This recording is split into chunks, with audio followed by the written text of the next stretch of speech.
दोस्तों सबसे पहले तो जरा इस न्यूज हेडलाइन को देखिए। स्वर कोकिला के नाम से फेमस लता मंगेशकर ने 1983 वर्ल्ड कप जीत कर आई टीम इंडिया के लिए 20 लाख रुपए जुटाए थे, क्योंकि उस टाइम बीसीसीआई की फाइनेंशियल कंडीशन बहुत खराब थी। 1983 की सैलरी शीट के अकॉर्डिंग टीम के हर प्लेयर को सिर्फ 1500 रुपए की मैच फी और 200 रुपए पर डे के हिसाब से अलाउंसेस दिए जाते थे। बीसीसीआई के पास अपने हीरोज का सम्मान करने तक के पैसे नहीं थे और इसीलिए लता मंगेशकर बीसीसीआई के लिए फ्री कॉन्सर्ट करती है और इस कॉन्सर्ट से कुल 20 लाख रुपए जोड़े जाते हैं, जिनकी मदद से टीम के हर एक खिलाड़ी को 1 लाख रुपए का इनाम मिलता है। अब दोस्तों एक वो दिन था और एक आज का है जब भारतीय क्रिकेटर्स लाखों करोड़ों में खेलते हैं। जिन वर्ल्ड कप हीरोज का सम्मान करने के लिए बीसीसीआई के पास पैसे तक नहीं थे, वही वर्ल्ड कप आज भारत होस्ट करता हुआ दिखाई देता है। फिलहाल दोस्तों आज के इस वीडियो में हम यह जानने वाले हैं कि भारत इस वर्ल्ड कप को होस्ट क्यों कर रहा है और आखिर हमें इससे फायदा क्या होने वाला है। कैसे भारत की बीसीसीआई जो आज पूरे वर्ल्ड क्रिकेट को डोमिनेट करती है, उसे इंग्लैंड ने मैच के सिर्फ 2 एक्स्ट्रा टिकट देने से मना करके बेइज्जत कर दिया था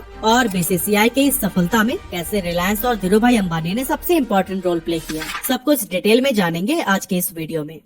अब दोस्तों बिजनेस टुडे में पब्लिश इस आर्टिकल की माने तो 2023 के क्रिकेट वर्ल्ड कप से भारत की इकोनॉमी को $2.6 बिलियन यानी कि 22,000 करोड़ रुपए का बूस्ट मिलने वाला है। 15 अक्टूबर से 19 नवंबर 2023 के बीच चलने वाले इस टूर्नामेंट में 10 टीम्स पार्टिसिपेट कर रही हैं, जो कि भारत के 10 अलग अलग वेन्यूज पर 48 मैचेस खेलेंगी। और दोस्तों जिस देश में क्रिकेट को एक खेल नहीं बल्कि धर्म माना जाता है, वहाँ जब क्रिकेट का सबसे बड़ा टूर्नामेंट दस्तक देगा तो फिर ऑडियंस का जमावड़ा लगना तो स्वाभाविक सी बात है। फिर चाहे टीवी हो या फिर मोबाइल स्क्रीन, करोड़ों लोग हर बॉल को ही टकटकी लगाए देखते हैं। और दोस्तों जहाँ लोगों का अटेंशन, वहाँ ब्रांड्स तो ऑटोमेटिकली आ ही जाते हैं। वर्ल्ड कप के दौरान अगर कोई ब्रांड सिर्फ 1 सेकंड के भी ऐड लगाना चाहता है तो उसे 3 लाख रुपए तक खर्च करने होंगे, जो कि 2019 में हुए वर्ल्ड कप से 40% ज्यादा है। सिर्फ टीवी और स्पॉन्सर राइट से ही इस वर्ल्ड कप के दौरान करीब 12,000 करोड़ रुपए की कमाई हो जा रही है। बीसीसीआई अच्छे से जानती है कि वर्ल्ड कप के दौरान अपने फेवरेट सुपरस्टार्स को देखने के लिए मैदान पर भी ऑडियंस जमकर आने वाली है और इसी को ध्यान में रखते हुए ये अंदाजा लगाया गया है कि वर्ल्ड कप के दौरान करीब 2200 करोड़ रुपए तो सिर्फ टिकट सेल से ही आ जाएंगे। इसके अलावा जब दर्शक मैच देखने आएंगे तो फिर वो खाने पीने और मर्चेंडाइज खरीदने पर भी स्पेंड करेंगे ही, जो कि 400 से 700 करोड़ रुपए तक कमा कर दे सकते हैं। अब दोस्तों अगर आप घर बैठकर मैच देखने वाले हैं तो फिर मैच अकेले देखने में कहाँ ही मजा आता है। हम अक्सर अपनी फैमिली या फिर फ्रेंड्स के साथ क्रिकेट देखना पसंद करते हैं और इस दौरान अक्सर कुछ खाने पीने की चीजें तो जरूर लाई जाती हैं। और आजकल तो लोगों के पास स्विगी और जोमेटो के भी ऑप्शंस हैं, तो फिर ऐसे में ऑडियंस घर बैठे ही खाना ऑर्डर कर देते हैं। और दोस्तों इस दौरान हम जो भी खर्चा करते हैं वो कहीं न कहीं भारत की इकोनॉमी को ही बूस्ट करता है। एक शहर से दूसरे शहर ट्रेवल कर रही टीम्स चाहे होटल में रुके या फिर प्लेन में ट्रेवल करे, हर चीज का बेनिफिट हमारे देश के ही लोगों को होता है, जो कि वर्ल्ड कप से होने वाली कमाई में 150 से 250 करोड़ रुपए तक ऐड कर देता है। साथ ही इन प्लेयर्स को देखने विदेशों से हमारे देश आए फैंस भी यहाँ होटल बुक करते हैं और खाने पीने और घूमने पर भी खर्च करते हैं, जिसका हम करीब 850 करोड़ रुपए जोड़ सकते हैं। इस तरह से अगर हम सभी चीजों को एक साथ जोड़ें तो फिर वर्ल्ड कप 2023 से भारत की इकोनॉमी को 18 से 22,000 करोड़ रुपए का बूस्ट मिलने वाला है। लेकिन दोस्तों वर्ल्ड कप होस्ट करने के पीछे किसी भी देश का मकसद सिर्फ पैसे कमाना नहीं होता। जब कोई देश वर्ल्ड कप जैसा मल्टीनेशनल इवेंट होस्ट करता है तो फिर दुनिया में उसकी सॉफ्ट पावर इंक्रीज होती है। दूसरे देशों की गवर्नमेंट सिक्योरिटी के लिहाज से उस देश पर ज्यादा भरोसा करने लगती है और ग्लोबल लेवल पर उस देश का कद भी काफी ज्यादा बढ़ जाता है।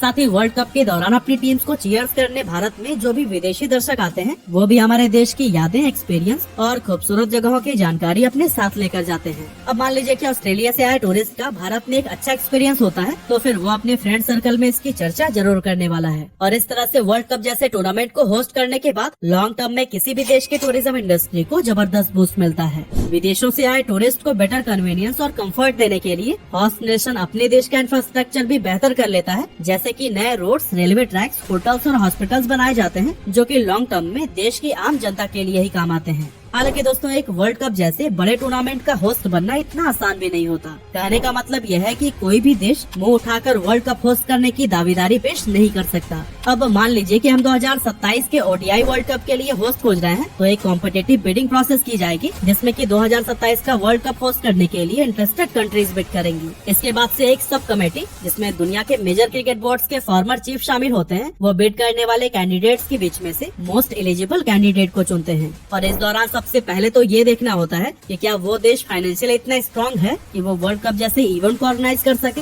एग्जाम्पल के लिए अगर सिर्फ हम बांग्लादेश पर ये रिस्पॉन्सिबिलिटी डाल दें तो शायद इस देश की इकोनॉमी वर्ल्ड कप के खर्चे को बियर न कर सके। इसके अलावा देखने वाली बात ये भी होती है कि उस देश का इंफ्रास्ट्रक्चर इतना स्ट्रॉन्ग होना चाहिए कि वो न सिर्फ टीम्स के मैचेस को कंडक्ट करा पाए बल्कि उन देशों से हजारों की संख्या में आए क्रिकेट फैंस के स्वागत में भी कोई कमी न छोड़े। हमारा पड़ोसी देश पाकिस्तान भी पिछले कई सालों से वर्ल्ड कप की मेजबानी हासिल करने की ट्राई कर रहा है, लेकिन वहाँ की सिक्योरिटी कंसर्न की वजह से वर्ल्ड कप की मेजबानी को पाकिस्तान से दूरी रखा गया है। Last but not the list, यहाँ ये भी ध्यान रखना होता है कि जिस देश में वर्ल्ड कप हो रहा है वहाँ पर्याप्त मात्रा में क्रिकेट फैंस भी जरूर होने चाहिए, क्योंकि अगर फैंस ही नहीं होंगे तो फिर मैच के दौरान स्टैंड्स भी खाली पड़े रहेंगे और क्रिकेट का रोमांच भी फीका नजर आएगा। वैसे आपको बता दूं कि साल 2027 में साउथ अफ्रीका, जिम्बाब्वे और नामीबिया मिलकर वर्ल्ड कप को होस्ट करने वाले हैं और 2031 में ये टूर्नामेंट एक बार फिर से भारत लौटेगा, जहां बांग्लादेश भी हमारे साथ मिलकर इसकी मेजबानी करेगा। इसके अलावा 2026 का T20 वर्ल्ड कप भी भारत और श्रीलंका मिलकर ही होस्ट करने वाले हैं। अब ये सब सुनने के बाद आप वर्ल्ड क्रिकेट में भारत और हमारे क्रिकेट बोर्ड BCCI के डोमिनेंस को तो अच्छी तरह से समझ चुके होंगे। चाहे IPL हो या फिर इंटरनेशनल क्रिकेट का खेल भारत में इस लेवल पर पॉपुलर है कि इंटरनेशनल क्रिकेट काउंसिल की टोटल अर्निंग का मेजर हिस्सा हमारे ही देश से आता है। और यही कारण है कि ICC यानी कि इंटरनेशनल क्रिकेट काउंसिल, जिसे एक समय इंग्लैंड और ऑस्ट्रेलिया डोमिनेट करते थे, उस पर आज पूरी तरह से BCCI का राज है। लेकिन क्रिकेट जगत पर भारत का ये डोमिनेंस हमेशा से ऐसा नहीं था, बल्कि आज से 40 साल पहले कंडीशन तो कुछ ऐसी थी कि 1983 के वर्ल्ड कप फाइनल में पहुंचने के बावजूद भी इंग्लैंड क्रिकेट बोर्ड ने BCCI को मैच के 2 एक्स्ट्रा टिकट देने से भी साफ मना कर दिया था। एक्चुअली हुआ कुछ यूँ कि जब भारत ने 1983 वर्ल्ड कप के फाइनल में अपनी जगह बनाई, इसी दौरान हमारे देश के एक यूनियन मिनिस्टर सिद्धार्थ शंकर रे भी इंग्लैंड के दौरे पर आए हुए थे और मिनिस्टर साहब अपनी पत्नी के साथ उस ऐतिहासिक पल के गवाह बनना चाहते थे। इसीलिए वो उस समय के BCCI प्रेसिडेंट NKP साल्वे से उनके लिए 2 टिकट्स का इंतजाम करने की गुजारिश करते हैं। लेकिन जब NKP साल्वे ये मांग इंग्लैंड क्रिकेट बोर्ड के सामने रखते हैं तो फिर उनकी ये रिक्वेस्ट सिरे से खारिज कर दी जाती है, जो कि सरेआम भारत को बेइज्जत करने वाली बात थी। अब इंडियन क्रिकेट टीम इंग्लैंड की जमीन पर वर्ल्ड कप जीतकर भारत का तिरंगा तो लहरा देती है, लेकिन BCCI को हमारे देश की वो बेइज्जती गले से नहीं उतर रही थी। साल्वे फैसला करते हैं कि अब वो क्रिकेट वर्ल्ड कप की होस्टिंग पर इंग्लैंड की मोनोपोली को तोड़कर ही दम लेंगे। एक्चुअली दोस्तों, उस टाइम क्रिकेट जगत पर इंग्लैंड का डोमिनेंस हुआ करता था और 1975 से 1983 के बीच हुए तीनों वर्ल्ड कप को इंग्लैंड ने ही होस्ट किया था। इंग्लैंड के अलावा किसी और देश को वर्ल्ड कप जैसा मेजर टूर्नामेंट होस्ट करने के काबिल ही नहीं समझा जाता था और क्रिकेट जगत के सारे बड़े फैसले भी इंग्लैंड और ऑस्ट्रेलिया ही मिलकर लिया करते थे। NKP साल्वे इंग्लैंड के इसी डोमिनेंस को ही चूर चूर करना चाहते थे, जिससे कि हर क्रिकेटिंग नेशन को वर्ल्ड कप होस्ट करने का मौका मिल सके। इसी सिलसिले में NKP Salve Pakistani cricket board के साथ मिलकर एक समझौता करते हैं और ICC में अपनी लॉबी बनाते हैं, जो कि वर्ल्ड कप को इंग्लैंड से बाहर कराना चाहती थी। ऑस्ट्रेलिया भी इस मामले में भारत और पाकिस्तान का सपोर्ट करती है और आखिरकार इंग्लैंड को भी सभी के सामने झुकना पड़ जाता है। हालांकि दोस्तों, क्रिकेट वर्ल्ड कप को होस्ट करने के लिए BCCI के सामने सबसे बड़ी प्रॉब्लम थी पैसों की। जिस क्रिकेट बोर्ड के पास वर्ल्ड कप जीत कर आए अपने चैंपियन प्लेयर्स का सम्मान करने तक के पैसे नहीं थे, वो वर्ल्ड कप को होस्ट करने का खर्चा कैसे उठा सकता था। लेकिन दोस्तों, NKP साल्वे ने हार नहीं मानी और कंगाल BCCI भारत में ये टूर्नामेंट कराने में कामयाब हो गया। लेकिन अब आप सोच रहे होंगे कि आखिर ये कैसे पॉसिबल हो सकता है। तो दोस्तों, यही सवाल लेकर ही NKP साल्वे उस टाइम की प्राइम मिनिस्टर इंदिरा गांधी के पास जाते हैं, जो कि धीरूभाई अंबानी के सामने इस वर्ल्ड कप का खर्चा उठाने की सिफारिश करती हैं। धीरूभाई भारत में वर्ल्ड कप होने के बाद से बहुत खुश हो जाते हैं और इसके लिए वो ब्लैंक चेक देने का वादा कर देते हैं। अब जब भारत के पास वर्ल्ड कप होस्ट करने के लिए पैसे आ चुके थे, तो फिर हमारे लिए भी रास्ता साफ नजर आ रहा था। इंग्लैंड इस फैसले के खिलाफ ICC में वोटिंग कराने की मांग करती है, लेकिन BCCI सारे क्रिकेट बोर्ड्स को अपने देश में वर्ल्ड कप का सपोर्ट करने के बदले में 5 गुना ज्यादा पैसे देने का वादा करती है। अब दोस्तों, आपको बता दूं कि जब दूसरे देश होस्ट कंट्री में वर्ल्ड कप खेलने आते हैं, तो फिर होस्ट कंट्री को ही वर्ल्ड कप में शामिल सभी क्रिकेट टीम्स को एक फिक्स्ड फी देनी होती है और इसके अलावा टीम्स के रहने, खाने और यात्रा करने का पूरा खर्चा भी होस्ट कंट्री को ही उठाना पड़ता है। 5 गुना ज्यादा पैसे के लालच में ज्यादातर देश भारत को सपोर्ट करते हैं और 1987 के वर्ल्ड कप के लिए भारत और पाकिस्तान को मेजबान के तौर पर चुन लिया जाता है। हालांकि दोस्तों, यहाँ BCCI की किस्मत एक और करवट खाती है और 31 अक्टूबर 1984 को प्राइम मिनिस्टर इंदिरा गांधी की गोली मारकर हत्या कर दी जाती है।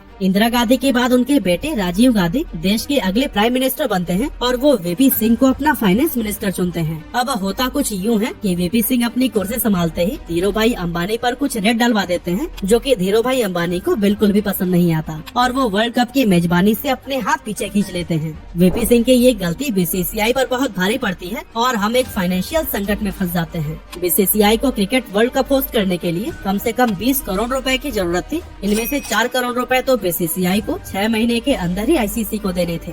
साथ ही आपको बता दूं कि एनकेपी साल्वे आईसीसी में सभी देशों के सामने ये वादा भी कर चुके थे कि भारत का दूरदर्शन क्रिकेट वर्ल्ड कप की ब्रॉडकास्टिंग के लिए 30 करोड़ रुपए खर्च करके अपना पूरा सिस्टम अपग्रेड करेगा। संकट की स्थिति में बीसीसीआई अपने सारे स्पॉन्सर के सामने हाथ फैलाती है, लेकिन उन्हें कुल मिलाकर 38 लाख रुपए ही मिलते हैं। थक हार कर बीसीसीआई एक बार फिर भारत सरकार से मदद मांगती है और प्राइम मिनिस्टर राजीव गांधी उनके लिए 4 करोड़ रुपए की व्यवस्था भी कर देते हैं। लेकिन दोस्तों इसके बाद के सारे खर्चे बीसीसीआई को ही उठाने थे। हालांकि दोस्तों शायद भगवान की भी यही मर्जी थी कि cricket world cup Bharat host करे और यही कारण है कि तमाम मुश्किलों के बीच बीसीसीआई के लिए एक आशा की किरण जागृत हुई। राजीव गांधी और वीपी सिंह के बीच मतभेद सामने आए और वीपी सिंह को यूनियन कैबिनेट से बाहर का रास्ता दिखा दिया गया। अब वैसे तो देश की राजनीति के लिए ये उथल पुथल वाली स्थिति थी, पर बीसीसीआई को इसके बीच धीरू भाई अंबानी को मनाने का सुनहरा मौका मिल गया था। धीरू भाई अंबानी भी मान जाते हैं और बीसीसीआई के सामने पैसों की सारी दिक्कतें ही समाप्त हो जाती हैं। धीरू भाई अंबानी इस वर्ल्ड कप का नाम रिलायंस कप रखते हैं, जिससे कि उनकी कंपनी की पब्लिसिटी पूरी दुनिया में हो सके। अब दोस्तों भारत ये वर्ल्ड कप तो नहीं जीत पाया,